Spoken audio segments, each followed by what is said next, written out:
How do you see the role of the producer versus an engineer? Well, they're two completely different things. It's like comparing apples with pears. They're completely different. Um, the role of a producer is to have the idea, the vision of what you want to create as a piece of music, and then pooling all the right talent to bring that to life. Yeah. Now, an engineer is the person who sits behind the computer under your instruction, doing the kind of mechanical um, aspect of putting that record together. They're two completely different facets, and it doesn't make you a better producer if you can engineer, or a better engineer if you can produce, because they're two different things. It's like comparing a bricklayer with a carpenter. You just say, "Oh, just because you can lay bricks, don't we say you can be a carpenter?" That's a bit of a shame. That, well, they're two completely different trades. They're two different things.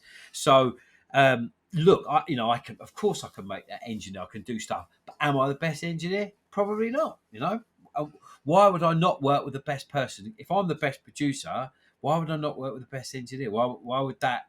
Why would that be a slight? Why would that be wrong? That's just being sensible. Again, you wouldn't say, "Oh, look, I'm okay at doing carpentries, but I'll have a go. I'll have a go at making this staircase. It might be a bit crap, but at least I've." You wouldn't. You go, "Look, I'm a great bricklayer.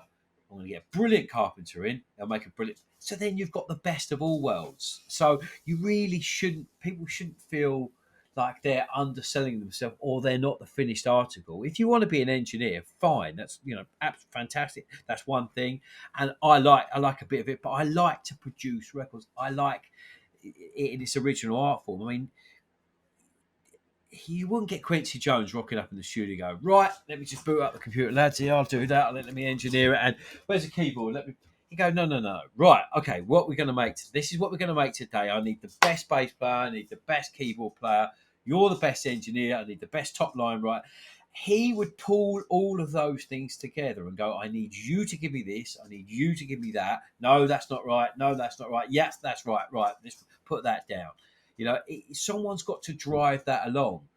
And we should really, for the benefit and longevity of our scene, start to adopt that principle so that we make better music. I mean, with the greatest respect, some of them, well, I would say 80% of the music out there right now is utter dog shit. It's a tripe. Technically, none of it makes sense. None of it's in tune. It's horrific. As in terms of its technical aspect of it. Where are all the anthems? Why do we keep going back and rehashing old stuff? Why are we not putting enough markers down now that personify this era of music? That's because we're not adopting that model. We're like, well, I have to just be able to do everything, and if I can't. Like, it's a bit like asking me to play the bass. I can't do it. Like, it would sound awful. So if you can't come up with melodies, that's okay. That's no big deal, right? Go and find someone under your instruction to deliver the things you want. If you've got to hum it or sing it, whatever you've got to do, or give references, do that. But then we'll start to up the quality threshold of what's going on right now. We're all a bit lost in this kind of misnomer that unless you do all of it, you're a snide. That's utter crap. You're comparing apples with pears.